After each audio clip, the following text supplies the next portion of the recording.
শালা কতদিন থাকবি? সত্যি করে বল, লকার কোথায়? বল।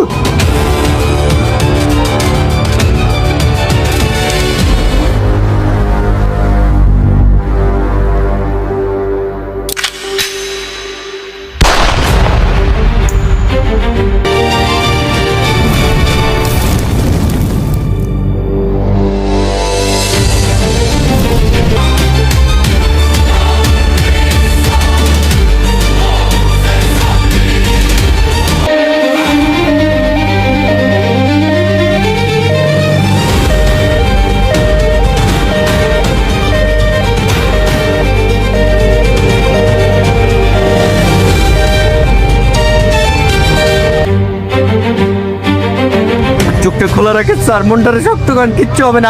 আসসালামু আলাইকুম বন্ধুরা, আপনারা ইতিমধ্যে দুনিয়া টাকার গোলাম নাটকের 15তম পর্বে দেখতে পেয়েছেন যে রিশাদ যেভাবে গোলামকে নিয়ে গিয়ে আহত করলো তা দেখে দর্শকরা সবাই হবে। দুনিয়া টাকার গোলাম নাটকের 15তম পর্বে দেখার পর আপনাদের কার কার গায়ের পশম খাড়া হয়ে গেছে বলুন তো? নাটকের মোড় এখন সম্পূর্ণ অন্য। ঋতুর ভালোবাসা আর অন্যদিকে রিশাদের ক্ষমতার লোভ, সব মিলিয়ে গল্প এখন চরম উত্তেজনাপূর্ণ মুহূর্তে। আজকের ভিডিওতে আমরা আলোচনা করব এই 15তম পর্বের মূল ঘটনা এবং আগামী 16তম পর্বে কি ঘটতে পারে। 16 নম্বর পর্বে কি মারাত্মক ধামাকা আসতে চলেছে তা নিয়ে পুরো ভিডিওটি একটুও না টেনে শেষ পর্যন্ত দেখবে, কারণ আগামী পর্বের ভবিষ্যৎবাণী আপনাদের সত্যি চমকে দেবে। 15তম পর্বে হাইলাইটস। বন্ধুরা, 15 নম্বর পর্বে আমরা দেখতে পাই রিশাদ ক্ষমতার লোভে একদম অন্ধ হয়ে গেছে। তবে এই সব জটিলতার মাঝেও গোলাম এবং ঋতুর মধ্যে এক মিষ্টি প্রেমের রসায়ন আমাদের মন ছুঁয়ে গেছে। তারা ডেটিংয়ে যায় এবং গোলাম নিজের হাতে ঋতুর হাতে ট্যাটু করে নেয় গোলামকে সারপ্রাইজ দেওয়ার জন্য। ঋতু যেমন সুন্দর করে বাসরঘর সাজায়, তেমনি নিজের রক্ত দিয়ে গোলামের জন্য একটা চিঠিও লেখে। কিন্তু এই খুশির মাঝেও নেমে আসে ভয়ঙ্কর অন্ধকার। রিশাদ আন্ডারওয়ার্ল্ডের কিংস হওয়ার জন্য 92 নম্বর লকারের সন্ধান করতে থাকে। গোলাম তাকে বোকা বানানোর জন্য ঢাকার একটা সাধারণ হোটেলের লকারে নিয়ে যায়। রিশাদ যখন বুঝতে পারে গোলাম তাকে চরম বোকা বানিয়েছে, তখন সে রাগের মাথায় গোলামের বুকে সরাসরি গুলি চালিয়ে দেয়। 16 নম্বর পর্বের ভবিষ্যৎবাণী। এখন পর্যন্ত আগামী 16 নম্বর পর্বে কি হতে চলেছে? গোলামকে কি বেঁচে ফিরবে নাকি একেবারেই মারা যাবে? আর রিশাদই বা কি দশা হবে? গোলামের রূপ বদল। গুলি খেয়ে গোলাম যখন হাসপাতালে মৃত্যুর মুখোমুখি হবে, ডক্টররা হয়তো তাকে বাঁচাতে সক্ষম হবেন, কিন্তু গোলাম কিন্তু মারা যাবে না। এই গুলির আঘাতের কারণে তার মাথায় হয়তো বড় কোনো প্রভাব পড়বে, যার কারণে তার আগের হারিয়ে যাওয়া স্মৃতিগুলো পুরোপুরি স্পষ্ট হয়ে ধরা দেবে এবং সে পুরোপুরি গল্প মোড় ঘুরিয়ে দেবে।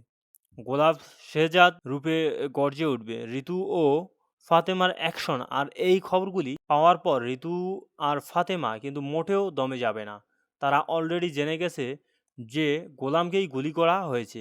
এখন তারা কান্নাকাটি করে সরাসরি অ্যাকশনে যাবে। রিশাদের এই জঘন্য অপরাধের বিরুদ্ধে ঋতু আর ফাতেমা এবার এক হয়ে রুখে দাঁড়াবে। দাউদ খানের ক্ষোভ অন্যদিকে। রাগের মাথায় লকারের সন্ধান পাওয়ার আগেই গুলি করে দেওয়া দাউদ খানের রিশাদের উপর চরম ক্ষেপে যাবে। দাউদ খান হয়তো রিশাদকে শেষ করে দেওয়ার হুমকি দেবে, অথবা তাকে এমন বিপদে ফেলবে যে রিশাদ পালানোর কোনো পথ। উপসংহার। সব মিলিয়ে ঋতু, ফাতেমা এবং দাউদ খানের চাপে পড়ে আগামী পর্বে রিশাদের জেল হওয়া এখন প্রায় নিত্য। তো বন্ধুরা, আপনাদের কি মনে হয় ঋতু আর ফাতেমা কি রিশাদকে পুলিশের হাতে তুলে দেবে নাকি অন্য কিছু করবে? আপনার মূল্যবান মতামত নিচের কমেন্ট করে ঝটপট জানিয়ে দিন আমাদেরকে। আর হ্যাঁ, এই নাটকের সব সময় আপডেট সবার আগে পাওয়ার জন্য আমাদের এই চ্যানেলটিকে এখনই সাবস্ক্রাইব করে রাখুন। আজকের রিভিউ এই পর্যন্ত। তো বন্ধুরা, ভালো থাকবেন, সুস্থ থাকবেন, নিজের প্রতি খেয়াল রাখবেন। আল্লাহ হাফেজ।